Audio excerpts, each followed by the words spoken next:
હવે મારે તમારી સાથે શેર કરવું છે કે વસ્તુઓ જે મને તમારી ખૂબ ગમે છે અને હું ચાહું છું કે એ મારામાં કોઈ રીતે ઇન્કલ્કેટ થાય. તો ફર્સ્ટ એન્ડ ફોરમોસ્ટ તમારું જે વર્ક એથિક છે, જે તમારું કામનું ડિસિપ્લિન છે, જે ડિટર્મિનેશન છે એ અનબિલિવેબલ છે. રાતે 2 વાગે બી તમને કોઈ ટેક્સનું બાકી હોય ને કામ કરવાનું કે તો તમે કાં તો લાઇટ જાગશો કાં તો જલ્દી ઉઠી જશો, પણ તમે કામ પતાવશો.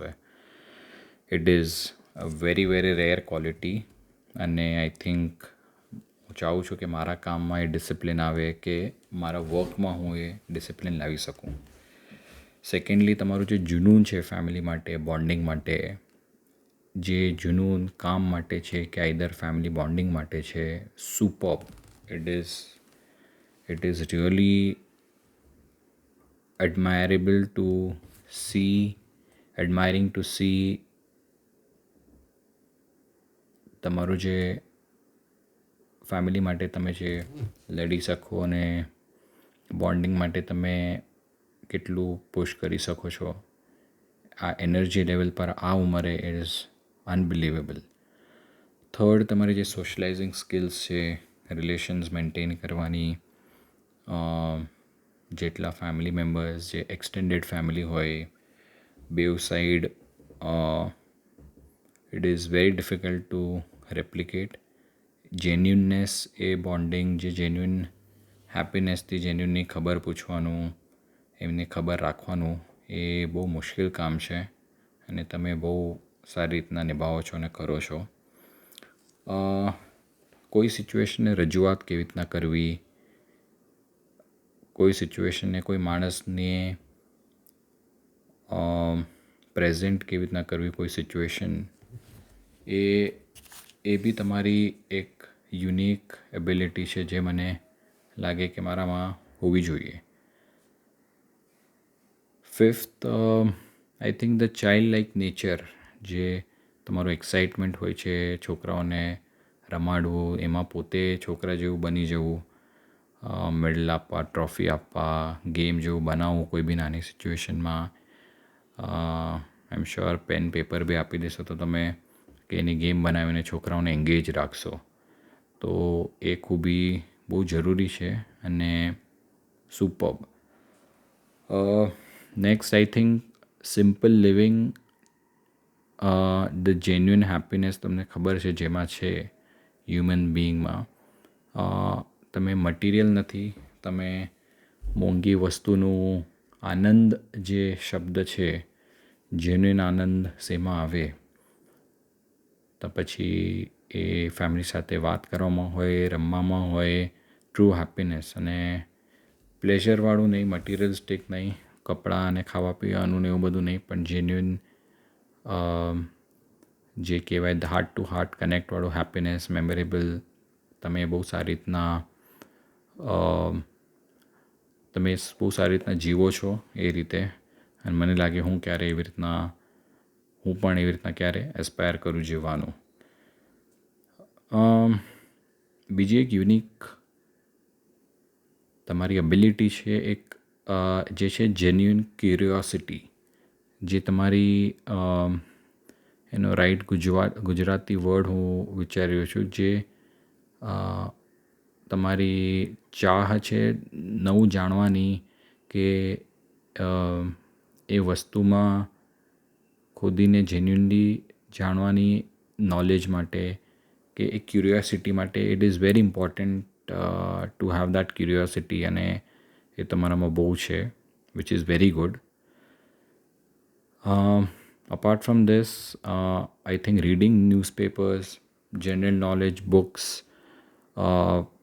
તમે બુક્સ કરતાં વધારે જે પેપરનું નોલેજ છે, જે તમને જોઈએ જ વાંચવા, અને જે કનેક્ટ કરી શકો તમે general GK over the years, it is really very good habit અને every one should have it, પણ બહુ ઓછા એ ઇન્કલ્કેટ કરી શકે છે. અને લાસ્ટલી ને મોસ્ટ ઇમ્પોર્ટન્ટલી, આઈ થિંક તમે જે લાસ્ટમાં તમે અને ફઈએ જે બાને સાચવ્યા છે, અને ફ્રેન્કલી જે પપ્પાએ અને ફઈએ અગેન જાગુ ફઈએ જે દાદાને સાચવ્યા છે એમના લાસ્ટ સ્ટેજીસમાં, એ મારા માટે એક બહુ મોટું એક્ઝામ્પલ સેટ થયું છે કે પેરેન્ટ્સને કેવી રીતના રિસ્પેક્ટ આપીને ટ્રીટ કરવા જોઈએ. સ્પેશિયલી મને યાદ છે કે રિલાયન્સ હોસ્પિટલમાં ધીરુભાઈમાં તમે લાસ્ટ ઓછા દિવસોમાં જ્યારે બાનો ટાઈમ હતો ત્યારે તમે દિવસ ને રાત તમે ત્યાં રહીને અને જે એમની સેવા કરી છે જ્યારે અહીંયા ઘરે બી હતા, અને જે પપ્પાએ દાદાની સેવા કરી છે, ફૂઈએ જાગુ ફૂઈએ બેવની કરી છે, પણ તમે બધાએ પેરેન્ટ્સની કરી છે, પણ મને આ સ્પેસિફિકલી ઇવેન્ટ યાદ રહી ગયો છે, એટલે હું શેર કરું છું કે એ હું ક્યારેય નહીં ભૂલું. અને હું હોપ કરું છું, પ્રે કરું છું કે મને એવી સ્ટ્રેન્થ આપે, એવી શક્તિ આપે કે એવી ઓપોર્ચ્યુનિટી આપે કે પ્રોબ્લી હું આવું પેરેન્ટ્સની કેર કરી શકું.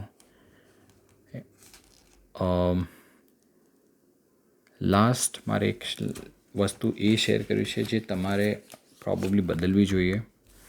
જ્યારે આ પોઈન્ટ મેં વિચાર્યો ત્યારે બહુ ઓછો પોઈન્ટ મળ્યો મને તમારે શું બદલવું જોઈએ કે શું મને નથી ગમતું.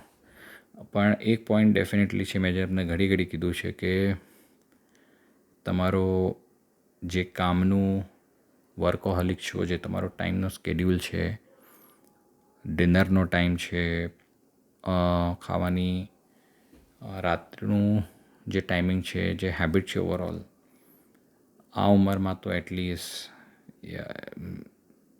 કેટલું બી કરી લો તમારે કામ બંધ કરવું જ જોઈએ. ગુજરાત કેમિકલ તમારે કાઢવું જ પડશે મગજમાંથી, તો તમે તમારો હેલ્થ પર ફોકસ કરી શકશો, તમે ડિનર ટાઈમ પર ખાઈ શકશો. આપણે ઘણીવાર તમે ડિસ્કશન થયું છે, તમે જાણો બી છો આ વસ્તુ, પણ તમે ઇમ્પ્લિમેન્ટ નથી કરી શકતા. જે હું ચાહું છું કે હવે હાઈ ટાઈમ થયો છે, તમે એકવાર માટે વિચારીને જુઓ કે કેવી રીતના તમે કમ્પ્લીટલી રિટાયર થઈ શકો. ઇફ નોટ રિટાયર કે તો something where you can control your time on work. તમારું હેબિટ તમે રાખો, ભલે તમારે જવું પડે દુકાને, પણ જે ટાઈમિંગ છે અત્યારે એ એબ્સોલ્યુટલી અનએક્સેપ્ટેબલ છે. તો હું ચાહું છું કે તમારું સ્કેડ્યુલ થોડું ઇમ્પ્રૂવ થાય, અને એ ટાઈમ તમે છોકરાઓ મારે દાન છે, એટ ટાઈમ્સ બાની અર્જુન છે, સાજન ચારમી વોટેવર ફેમિલી છે, એ ટાઈમ તમે વધારે રાખી શકો અને ધર્મમાં ફોકસ કરી શકો જે તમને પોતાને ગમે છે. સ્પિરિચ્યુઅલ ધર્મમાં જે તમે ગમે છે પણ તમારાથી છૂટતું નથી. તો હવે મારા હિસાબે તો પર્સનલી હાઈ ટાઈમ થઈ ગયો છે જે તમે ધર્મને, સ્પિરિચ્યુઆલિટી અને ફેમિલી ટાઈમ તમે થોડો વધારે રાખો. હજી વધારે મેમરીઝ બનાવશો અને અમારા માટે ઇન્સ્પિરેશન, મારા માટે સ્પેશિયલી ઇન્સ્પિરેશન રહેશો. સો વન્સ અગેન કાકા, થેન્ક યુ સો મચ.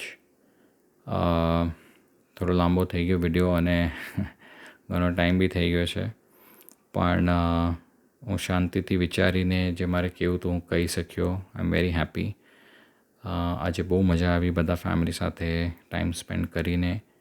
આવી રીતના આપણે મળતા રહીએ, બોન્ડિંગ સ્ટ્રોંગ રહેતું રહે એવું હું ઈચ્છું છું કે આપણું આજે જે ફેમિલીનું મેં બોન્ડિંગ જોયું એનાથી મને એમ થાય છે કે ટચવુડ એ આપણા બધાનું રહેવું જોઈએ, અને હળી મળીને ખુશીથી આપણે બધા આગળ વધીએ. So on that note, once again many happy returns of the day. Wish you a wonderful 65th and many more years coming ahead. Goodbye, Pranam, Jai Jinendra.